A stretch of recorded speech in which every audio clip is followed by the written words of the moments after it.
নমস্কার দর্শক, আপনারা দেখছেন নিউজ হোয়াট অ্যাবাউট এবং আপনাদের সঙ্গে রয়েছে আমি শোভন। এই মুহূর্তে রয়েছি হালিশহর বাগমোড়। আর এই হালিশহর বাগমোড়েই কিন্তু তৃণমূল ছাত্র পরিষদের প্রতিষ্ঠা দিবস অর্থাৎ 28শে আগস্টকে কেন্দ্র করে কিন্তু আজ এই বাগমোড়ে কিন্তু একটি প্রস্তুতি সভার আয়োজন করা হয়েছে এবং এই প্রস্তুতি সভা কিন্তু দীর্ঘক্ষণ চলে, সন্ধ্যে গড়িয়ে প্রায় রাত হতে চললো। দীর্ঘ সময় ধরে কিন্তু এই পথসভা ছিল। এই পথসভায় কিন্তু উপস্থিত ছিলেন হালিশহর পৌরসভার পৌর প্রধান শুভঙ্কর ঘোষ, উপস্থিত ছিলেন হালিশহর পৌরসভার একাধিক কাউন্সিলর থেকে শুরু করে তৃণমূল ছাত্র পরিষদের সকল নেতৃত্বরা। এবং এই যে আজকের যে সভা, এই সভা প্রসঙ্গে আমরা জেনে নেবো। আমাদের সঙ্গে রয়েছেন বীজপুর তৃণমূল ছাত্র পরিষদের সভাপতি অরিন্দম অধিকারী, তার সাথে সরাসরি কথা বলবো। দাদা, আপনাদের আবেগের দিন 28শে আগস্ট, সেটা নিয়ে প্রস্তুতি সভা ছিল, তার পাশাপাশি আর কি কি পরিকল্পনা, কারণ হাতে আর অল্প কদিন, তারপরেই কিন্তু আপনাদের মেগা সমাবেশ, কি বলবেন? দেখুন, অবশ্যই এটা আমাদের শেষ মুহূর্তের প্রস্তুতির সময়। প্রত্যেক বছরের মতো এবছরও আমরা একদম বীজপুরে যে কেন্দ্রস্থল বাগমোড়ে, সেখানে আমরা একটা তৃণমূল ছাত্র পরিষদের পথসভা আজকে করলাম, মানুষকে অবগত করলাম, সাধারণ ছাত্রছাত্রীদের একটু অবগত করলাম যে 28শে আগস্টের মাহাত্ম্যটা কী। তার সাথে সাথে এই মঞ্চ থেকে আমাদের একটা বলার জায়গা ছিল যে আমাদেরই একজন ছাত্রী, যে একদিকে যেমন তৃণমূল ছাত্র পরিষদ সারা বাংলায় ছাত্রছাত্রীদের অধিকার রক্ষার সাথে লড়াই করে, সেখানে কিন্তু একটা ছাত্রীর সঙ্গে যে মর্মান্তিক দুর্ঘটনা ঘটে গেছিলো আরজি করে, সেই বিষয়ে আমাদের একটা বলার জায়গা ছিল। প্রত্যেকে কম বেশি বলেছে, তাদের মতো করে বুঝিয়েছে, মানুষকে অবগত করেছে যে আপনারা ভুল বুঝবেন না, ভুল পদক্ষেপ নেবেন না। সোশ্যাল মিডিয়া, হোয়াটসঅ্যাপ ইউনিভার্সিটি থেকে কোনো তথ্য নিয়ে সেটাকে আপনারা রিশেয়ার করবেন না। সত্যিটা জানুন, তদন্ত করছে সিবিআই, বিচার ব্যবস্থা এখন সিবিআই, এই পুরোটাই বিচারাধীন বিষয়, একটা সুপ্রিম কোর্ট হাইকোর্টের বিচারাধীন বিষয়। সেক্ষেত্রে রাজ্য সরকারের আলাদা করে এই বিষয়ে কিছু করার নেই। সেক্ষেত্রেও আপনারা জানেন, রাজ্য সরকারের মুখ্যমন্ত্রী মমতা বন্দ্যোপাধ্যায় কিন্তু একটা খোলা চিঠি দিয়েছেন আমাদের প্রধানমন্ত্রীকে, যে 15 দিনের মধ্যে যে কোনো ধর্ষণের তদন্ত হয়ে একদম কঠিনতম শাস্তি দেওয়ার একটা আইন আনার জন্য মুখ্যমন্ত্রী মমতা বন্দ্যোপাধ্যায় অনুরোধ জানিয়েছেন। আমরা সকলে জানি, মুখ্যমন্ত্রী মমতা বন্দ্যোপাধ্যায় তিনি ক্ষমতায় আসার পর থেকে যেভাবে বাংলার মহিলাদের জন্য, মায়েদের জন্য কাজ করেছেন, সেটা আলাদা করে কিছু বলার প্রয়োজন পড়ে না। কারণ তার প্রকল্পগুলোই প্রমাণ করে দেয় তিনি কিভাবে বাংলার মহিলাদের হাত শক্ত করার জন্য, সমাজে একটা স্থিতিশীল জায়গায় আনার জন্য কাজ করেন, সেটা বাংলার মানুষ জানে। আমাদের এটুকুই বলার, এইবারে 28শে আগস্টটা আমাদের কাছে একটু বেশি আবেগপ্রবণ এই কারণেই কারণ এই দিনটা শুধু আমাদের ঐতিহাসিক সমাবেশের দিন না, এই দিনটা কিন্তু তৃণমূল ছাত্র পরিষদ জাস্টিসের জন্য লড়াই করবে, আওয়াজ তুলবে এবং আমাদের যে বোন দিদি যার হত্যা হয়েছে আরজি করে, তার প্রতিবাদ কিন্তু আমরা সবাই মিলে কলকাতার রাজপথে মিছিলের মাধ্যমে করবো। আপনারা মিছিলের মাধ্যমে তুলবেন, কিন্তু যদি দেখা যায় এখন দিকে দিকে একটাই স্লোগান উঠছে, দফা এক দাবি এক, মুখ্যমন্ত্রীর পদত্যাগ, কি বলবেন? সাধারণ মানুষ তো এই দাবিটা করছে না। যদি বিচার চান, এই যে দফায় মুখ্যমন্ত্রী পদত্যাগ করলে কি সঠিক দোষী ধরা পড়ে যাবে? তদন্ত করছে সিবিআই। আমি বারবার বলছি, যেটি পুরোপুরি স্বরাষ্ট্র মন্ত্রকের অধীন, যার মাথায় বসে রয়েছেন অমিত শাহ, তো যার তদন্ত করছেন সিবিআই, সেখানে রাজ্য সরকারের মুখ্যমন্ত্রী পদত্যাগ করলে কি দোষী কি শাস্তি পাবে না? তো সেক্ষেত্রে রাজনৈতিক উদ্দেশ্য প্রণোদিতভাবে এই যে আপনার যে স্লোগানিংটা আপনি বলেন, দফা এক দাবি এক, তো এটা কিন্তু ডিওয়াইএফআই, সিপিআইএম, বিজেপি যারা রাজনীতিতে শূন্য, বাংলায় বর্তমানে শূন্য, তারা নবান্ন দখলের ডাক দিচ্ছে, তারা এইসব দাবি তুলছে। সাধারণ মানুষ কিন্তু এই দাবি তুলছে, সাধারণ মানুষ, আপনার ঘরের সাধারণ মহিলারা কিন্তু দাবি তুলছে, উই ওয়ান্ট জাস্টিস ফর আরজি কর।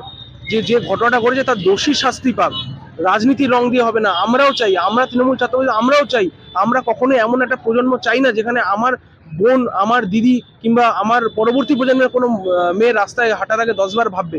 আমরা এরকম প্রজন্ম চাই না। আমরা বাংলায় বসবাস করি, বাংলা অনেক বেশি সুরক্ষিত, কলকাতা অনেক বেশি সুরক্ষিত, এর রিপোর্ট কিন্তু কেন্দ্র সরকার নিজে দিয়েছে। তো সেক্ষেত্রে আমাদেরও একই দাবি, একটা দুর্ঘটনা ঘটেছে, একটা দোষ হয়েছে, সেটাকে সঠিক তদন্ত করে দোষীকে শাস্তি দিতে হবে। কিন্তু রাজনীতি করে কিন্তু আসল তদন্তের প্রক্রিয়া ঘোরানোর যে চক্রান্ত এই বিজেপি বিরোধী দলগুলো করছে, সেটা কিন্তু আমরা সকলে রুখে দেবো এবং সাধারণ মানুষ বুঝতে পারছে এবং তাই জন্য তারাও রুখে দাঁড়াবে। আপনারা রুখে দিতে বলতে চাইছেন, কিন্তু যদি দেখা যায় আপনারা সন্দীপ ঘোষের প্রতি একটা দুর্বলতা কেন? সকালবেলা পদত্যাগ করছেন, বিকালবেলা ন্যাশনাল মেডিকেল কলেজে দিচ্ছেন, তারপরে আবার তাকে স্বাস্থ্য দপ্তরে ডিপ্লয়মেন্ট করছেন। সন্দীপ ঘোষের প্রতি এত দুর্বলতা কেন? আজ এত ব্যক্তি থাকতে সন্দীপ ঘোষের প্রতি আপনাদের এত দুর্বলতা কেন? দেখুন, আমি আপনার মতো সাধারণ মানুষ যারা কোনো সরকারি পদে বসে নেই, তারা কিন্তু খুব সহজে একটা মানুষকে দোষী ঘোষণা করে দিতে পারি। কিন্তু একটা মুখ্যমন্ত্রী যখন একটা পদে বসে রয়েছেন, একটা সাংবিধানিক পদে বসে আছে, তদন্ত ছাড়া, দোষী প্রমাণিত ছাড়া কিন্তু কাউকে সেইভাবে দোষী প্রমাণিত করা যায় না। তো যখন আমাদের সন্দীপ ঘোষের বিরুদ্ধে এই অভিযোগটা যখন উঠেছিল, তখন কিন্তু মুখ্যমন্ত্রী মমতা বন্দ্যোপাধ্যায় তাকে ইস্তফা দেওয়ার সময় দিয়েছিলেন, যে আপনি ইস্তফা করুন। তিনি ইস্তফাও দিয়েছেন এবং পরবর্তীতে তাকে অন্য একটি জায়গায় বিতর্ক এড়ানোর জন্য অন্য একটি সংস্থায় তাকে পাঠানো হয়। তো পরবর্তীকালে কিন্তু দেখুন, রাজ্য সরকারের পুলিশ কলকাতা পুলিশ যাকে অ্যারেস্ট করেছিল সঞ্জয় রায়কে, তাকে নিয়ে কিন্তু সিবিআই এখনো অবধি তদন্ত তাদের চালিয়ে যাচ্ছে। সন্দীপ ঘোষকে কিন্তু জিজ্ঞাসাবাদ করা হচ্ছে, কিন্তু এখনো অবধি কিন্তু তাকে দোষী প্রমাণ করতে পারেনি, কিংবা সিবিআই তাকে গ্রেপ্তার করতে পারেনি।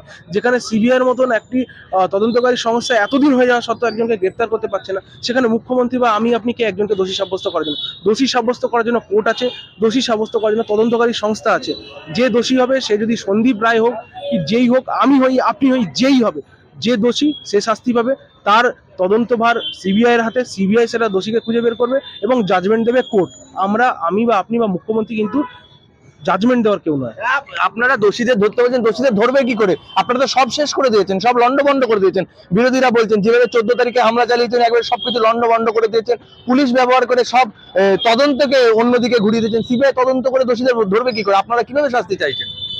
দেখুন, সেদিনকে যে ঘটনা ঘটেছিল, আরজি করে যে ভাঙচুরের ঘটনা ঘটেছিল, তৃণমূল কংগ্রেস সহ আমরা সকলে মিলে কিন্তু এর প্রতিবাদ জানিয়েছি। আপনারা দেখেছেন আমাদের পুলিশ প্রশাসনে কিভাবে একজন মহিলা ইন্সপেক্টরের কিভাবে চোখ ফেটে গেছে, কারো মাথা ফেটে গেছে অফিসারদের। তো আমরা কোনো সুস্থ সমাজের জীব, সুস্থ সমাজের মানুষ এরকম ঘটনা চাইবে না।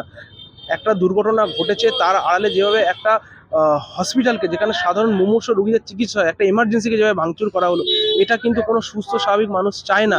এটাকে শুধুমাত্র আমি বলছি, যেভাবে এই যে দফা এক দাবি এক, যে যারা এই জিনিসটা করছে তারাই একটু ওই দিনকার রাতে সাধারণ মানুষের আড়াল থেকে এই হায়নাগুলো, যারা এতদিন 34 বছর বাংলার সম্মান লুণ্ঠন করেছে, যে বিজেপি যারা সারা ভারতবর্ষে মহিলাদের অসম্মান করছে, তারাই কিন্তু এই সাধারণ মহিলাদের আড়ালে থেকে যে ভাঙচুরটা করলো, এতে মানুষকে উত্তপ্ত করার চেষ্টা করা হলো। কিন্তু বাংলার মানুষ আগাগোড়া স্বাধীনতার আগে থেকে অনেক বেশি রাজনৈতিকভাবে সচেতন। তাই জন্য আপনারা দেখেছেন স্বাধীনতার পূর্ব কিন্তু বারবার কিন্তু স্বাধীনতার আন্দোলনের সূত্রপাত কিন্তু এই বাংলা থেকে হয়েছে। বাংলার মানুষ অনেক বেশি রাজনৈতিক সচেতন। বাংলার মানুষ এই প্ররোচনায় পা দেবে না, এটা আমার দৃঢ় বিশ্বাস। বাংলার মানুষ কিন্তু এই প্ররোচনাকে অবশ্যই রুখে দেবে, এবং বাংলার মানুষ কিন্তু সঠিক তদন্তের জন্যই লড়াইটা করছে। আমরাও তাদের সঙ্গে আছি। আপনারা লড়াই করছেন, আপনারা সঙ্গে রয়েছেন, কিন্তু লড়াইয়ের পথে ছাত্ররাও নেমে গেছে। আপনাদের মেগা সমাবেশের আগের দিনই কিন্তু তারা নবান্ন অভিযান করছেন। ছাত্র সংগঠন, ছাত্র যুবরা কিন্তু রাস্তায় নামতে চলেছেন, তারা নবান্ন অভিযান, সেটা কি বলবেন? আমি তো এই কথাটাই আপনাকে বলছি, যাদের রাজনৈতিক উদ্দেশ্য রয়েছে তারা নবান্ন ঘেরাও করছে। আরে বিচার যদি চাইতে চান, তাহলে চলুন একসাথে মিলে সিজিও কমপ্লেক্সটা ঘেরাও করি। তদন্ত করছে সিবিআই, তদন্ত এখনো অবধি কাউকে গ্রেপ্তার করতে পারছে না নতুন করে। তাহলে চলুন, আমি তো এই মঞ্চ থেকে বলেছি যে আমরা তৃণমূল ছাত্র পরিষদে যারা রয়েছি, তারা আপনারা ডেট ঠিক করবেন, আপনারা জায়গা ঠিক করবেন, আমরা যাব আপনাদের সঙ্গে একসাথে কাঁধে কাঁধ মিলিয়ে সিজিও কমপ্লেক্স ঘেরাও করব। যদি প্রতিবাদ করেন, যদি বিচার চান, আপনার সঙ্গে আছি। যদি আপনি পদত্যাগ চান, তাহলে সম্মুখ সমরে দেখা হবে। পদত্যাগ কোনোদিন সমাধান হতে পারে না। আপনি বিচারটা আগে চান, বিচার যে দোষী তাকে শাস্তি দিন, কিন্তু আপনি তো রাজনীতির মোড় ঘুরিয়ে দিচ্ছেন, মানে একটা রাজনৈতিক এজেন্ডা তৈরি করছে। আমি বারবার করে একটাই কথা বলছি, এই বিরোধী দলগুলো এই মৃতার যে সবের আগুনের রাজনীতি রুটি শেখার চেষ্টা করছে। এটা বাংলার মানুষ প্রথমে একটু ভুল বুঝেছিলেন, কিন্তু পরবর্তীকালে বাংলার শিক্ষিত সমাজ, বাংলার যারা ইন্টেলেকচুয়াল মানুষজন, তারা কিন্তু এই ভুলটা বুঝতে পেরেছে যে এই যে হায়নাগুলো, রাজনৈতিক হায়নাগুলো কিভাবে মানুষকে বেপথে চালনা করার চেষ্টা করছিল। সেই জন্যই দেখুন কিন্তু বাংলার মানুষ কিন্তু ধীরে ধীরে বোঝার পরে প্রতিবাদের জায়গায় করছে, বিচার চাওয়ার জন্য লড়াইটা করছে। আমরাও তাদের সাথে থাকবো। একদম মানুষের সাথে থাকবেন, মানুষের পাশে থাকার কথা বলছেন। ঠিক পাশাপাশি এই সমাবেশ প্রসঙ্গে বর্তমানে কি বলছেন কাঁচরাপাড়া কলেজের জিএস সৌগত ঘোষ, আসুন শুনে নেওয়া যাক। তৃণমূল ছাত্র পরিষদের প্রতিষ্ঠাতা দিবস 28শে আগস্ট। আমরা প্রত্যেকবারই বিপুল পরিমাণে বীজপুরদের ছাত্রছাত্রীরা যাই, এবং এই 28 আমাদের এক ঐতিহাসিক ছাত্র সমাবেশ হতে চলেছে। আমাদের তৃণমূল ছাত্র পরিষদের রাজ্য সভাপতি তিরাঙ্কুর ভট্টাচার্যের নেতৃত্বে, এবং আজকে সেই কেন্দ্র করেই 28 আগস্টকে কেন্দ্র করেই আজকের আমাদের এই বীজপুর তৃণমূল ছাত্র পরিষদের পক্ষ থেকে প্রস্তুতি সভা। 28 আগস্টের আগেই কিন্তু রাজ্যের ছাত্ররা একটা ডাক দিয়েছে নবান্ন অভিযান, সেই জায়গায় দেখুন, যাদের পড়াশোনার সাথে কোনো দূর দূরান্তে কোনো যোগাযোগ নেই, আপনি হয়তো জানেন এবং সকলেই জানেন 27 তারিখ ইউজিসির নিট পরীক্ষা শুরু, তারা হয়তো সেটা জানেন না। তাই যাদের কিনা ছাত্র সংগঠনের প্রতি নিজেদের ভরসা নেই, তাই তারা অরাজনৈতিকভাবে, তাদের ক্ষমতা নেই, যারা ডেকেছেন তাদের ক্ষমতা নেই সেই রাজনীতির পতাকা নিয়ে আন্দোলনটা ডাকার। কারণ তারা জানে যখনই তারা তাদের নিজেদের সংগঠনের নাম করে ডাকবে, হাতে 5টা ছাত্রছাত্রীও হাঁটবে না। দেখুন, এগুলো যারা করছে, কিছু কিছু মানুষ তাদের রাজনৈতিক স্বার্থে করছে। যারা এই পশ্চিমবঙ্গে শূন্য সব কিছুতে, বিধানসভা বলুন, লোকসভা বলুন সব কিছুতেই শূন্য, কিছু কিছু মানে নিজের স্বার্থে মুখ্যমন্ত্রীকে অ্যাটাক করছেন। কিন্তু আপনারা সকলেই জানেন, যেদিন এই মর্মান্তিক ঘটনা ঘটে আমাদের মাননীয় মুখ্যমন্ত্রী বলেন তার যাতে দৃষ্টান্তমূলক শাস্তি হয়, এবং মাননীয় মুখ্যমন্ত্রী বলেছিলেন যাতে সেই শাস্তির যাতে ফাঁসি হয়।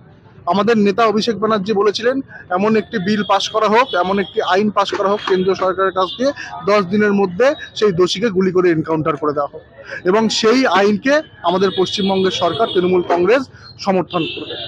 যারা কালিমালিপ্ত করছে, বিরোধীদের কাজ কালিমালিপ্ত করা, কিন্তু আপামর বাংলার মায়েরা বোনেরা সকলেই জানে মাননীয় মুখ্যমন্ত্রী তাদের জন্য কি করেছে। মাননীয় মুখ্যমন্ত্রী সারা জীবন সাধারণ মানুষের জন্য আন্দোলন করেছে, সাধারণ মানুষের পাশে আছে। একটা যেটা বিষয় বিরোধীদের, আরেকটা যেটা বিষয় যে সন্দীপ ঘোষ প্রতি আপনাদের এত দুর্বলতা কেন?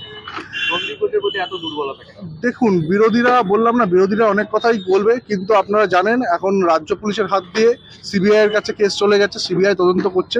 রাজ্য পুলিশের হাতে যতক্ষণ কেস ছিল 12 ঘন্টার মধ্যে সেই দোষীকে অ্যারেস্ট করেছিল, এখন সিবিআই এর কাছে তদন্ত চলে গেছে।